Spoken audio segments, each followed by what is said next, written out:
आप भक्ति का प्रचार करने वाले, भगवान का नाम स्मरण करने वाले श्रेष्ठ हैं।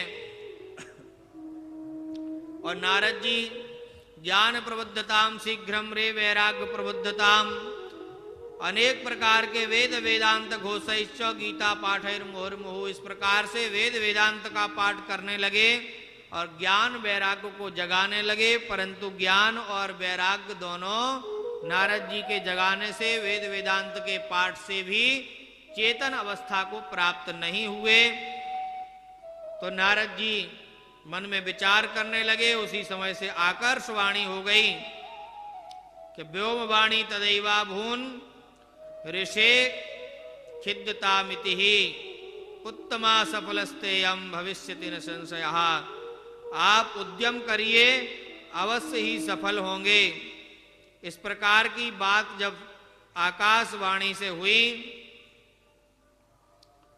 तो नारद जी विचार करने लगे कि वह सत्संग का कौन सा ऐसा उद्यम है, कौन सा कार्य है जिससे इनका कल्याण होगा। हमने तो वेद वेदांत आदि का पाठ सुनाया, गीता का पाठ सुनाया, और इसी खोज में नारद जी जब निकल जाते हैं, बड़े बड़े महात्माओं के आश्रमों में पहुंचते हैं, जगह जगह घूमते हैं सत्संग के लिए, तो वह क्या देखते हैं कि कोई भी उनकी बात का उत्तर नहीं दे पा रहा है।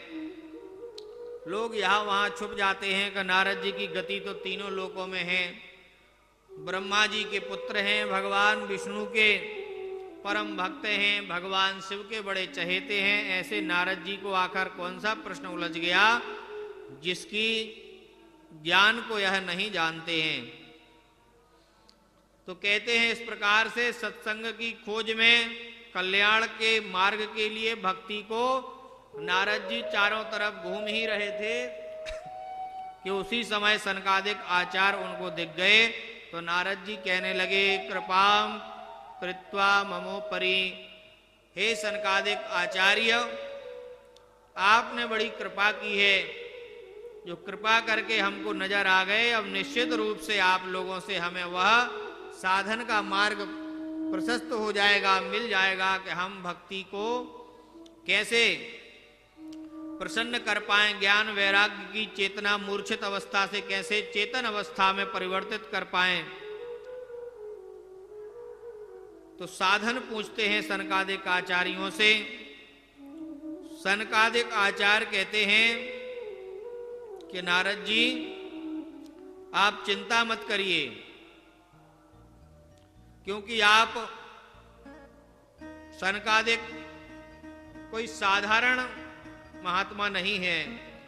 यह वही महात्मा है जिनकी एक भूभंग मात्र से भगवान के द्वारपालों को 3 जन्मों के लिए राक्षस बनना पड़ा।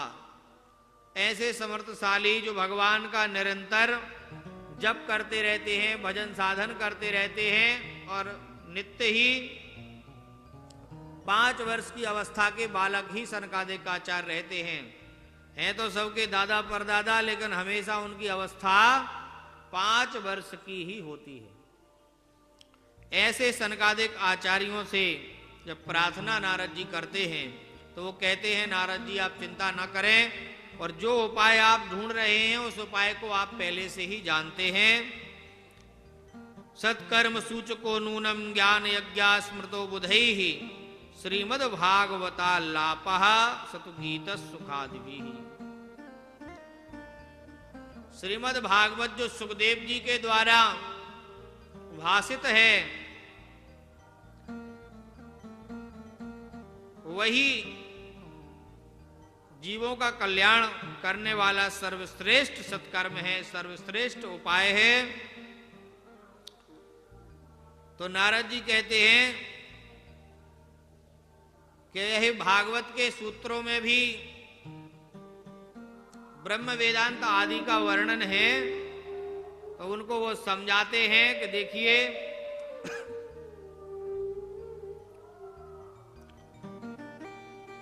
अमूलाग्रम रसस्तिष्ठन् नास्ते न स्वाद्यते यथा। जैसे आम के वृक्ष से ही आम का फल होता है, पर जो स्वाद आम के फल में आता है वो आम के वृक्ष में नहीं आता है। यद्यपि भागवत वेदों से ही निकली हुई है, परंतु जो कार्य भागवत कर सकती है वो वेदों से नहीं हो सकता है। उन्होंने दूसरा उदाहरण दिया कि जैसे दुग्ध में से ही घृत निकलता है, लेकिन जो कार्य घृत से हो जाता है, बढ़िया बढ़िया पूड़ी हम लोग घृत से जो सेंक लेते हैं वो दूध से नहीं सेंक सकते, जबकि घृत भी दुग्ध से ही बनता है, लेकिन घृत का अलग कार्य है, दुग्ध का अलग कार्य है। और दुग्ध से ज्यादा श्रेष्ठ घृत होता है, जैसे आम के पेड़ से ज्यादा श्रेष्ठ आम का फल होता है। ऐसे ही वह कहते हैं तीसरा उदाहरण कि जैसे गन्ना होता है, लेकिन जो कार्य गन्ना से नहीं हो सकता, गन्ना के रस से नहीं हो सकता, वह कार्य शर्करा से हो जाता है।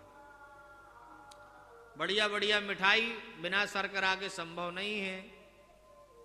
तो पहले गन्ना को पेर करके उसका रस निकालते हैं, फिर शर्करा बनाते हैं, और फिर शर्करा से मिठाइयों को बनाते हैं, तो वह ज्यादा श्रेयस्कर है। ऐसे ही है तो भागवत के सूत्रों का ही वर्णन भागवत में वेदों के सूत्रों का है, परंतु जो कार्य भागवत से संभव है वह वेदों से संभव नहीं है। तो नारद जी सनकादिक आचार्यों की उस वाणी को समझ गए कि बिना संतों की कृपा के सत्संग का भावार्थ जानना इतना सरल नहीं है। है वही चीज, लेकिन नारद जी जैसे संत भी भगवान की इस कथा की गहराई की महिमा को कभी कभी नहीं जान पाते हैं। जब संतों के द्वारा बताया जाता है तभी जान पाते हैं। एक ही बात को संत अलग अलग प्रकार से जब करते हैं तो जल्दी समझ में आ जाता है, और अनेक संत अनेक प्रकार के भावों को बताते हैं। और जब जितनी बार आप भागवत की कथा सुनेंगे उतनी बार ही नवीन नवीन भावों से आपको सत्संग का आनंद प्राप्त होगा। जब नारद जी को यह बात समझ में आ गई कि श्रीमद् भागवत कथा से ही कल्याण संभव है और यही शोक और दुख का विनाश करने वाली है, तो नारद जी कहते हैं कि भाग्योदयेन बहुजन्म समर्जितेन सत्संगमं च लभते पुरुषो यदा वै अज्ञान हेतु कृत मोह मदान्धकारा नासं विधाय हि तदोदयते विवेका। संतों की कृपा से जब व्यक्ति यह जीव सत्संग करता है तभी उसके भाग्य का उदय होता है। और जब भाग्य का उदय होता है तो उसको क्या प्राप्त होता है? सुंदर विवेक की प्राप्ति हो जाती है। करोड़ों जन्मों के जब भाग्य उदय होते हैं तो उसको एक सुंदर विवेक मिलता है। उस विवेक से वह बुद्धि शुद्ध होती है। जब बुद्धि शुद्ध रहेगी तो बढ़िया बढ़िया काम यह जीव करेगा, तभी भगवान की कृपा इसको प्राप्त होती है। विनु सत्संग विवेक न होई, विनु सत्संग विवेक न होई, बिनु सत्संग विवेक न